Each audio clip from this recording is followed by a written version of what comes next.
We all know and love the John A. Roebling Suspension Bridge and are so familiar with the beautiful site of it along the Ohio River, which it spans. It's a regional landmark of the area, probably the major regional landmark. Created by John Roebling, who lived from 1806 to 1869, died only at a very young age of 63 as a result of a tragic accident in New York. He died of tetanus. He came from the German state of Thuringia, which is located just north of Bavaria. And he came from the hometown of Mühlhausen.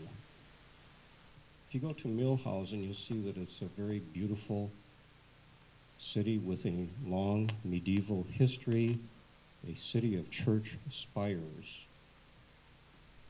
And this is a city map of the inner city, and you'll see all of the churches, more than a half a dozen in the inner city.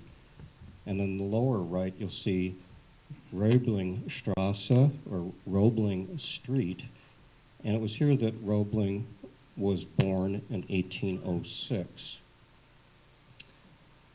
And many years after he passed away, the street was named Roebling Strasse in honor of this famous son of the city of Mühlhausen.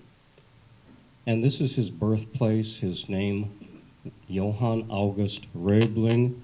When he came to America, he Americanized that to John Augustus Roebling.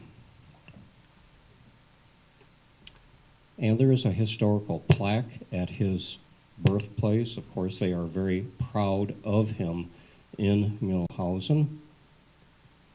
And as a matter of fact, in the year 2006, they celebrated the bicentennial of his birth, and there were a lot of festivities and programs, exhibits, and lectures taking place there. He studied in his hometown at a gymnasium. Then he went on to study at a Realschule in Erfurt. These are schools that are preparatory to university studies. Thereafter, he studied bridge construction, architecture, and hydraulics at the prestigious Royal Polytechnic Institute in Berlin. And note that he not only studied engineering topics, but architecture.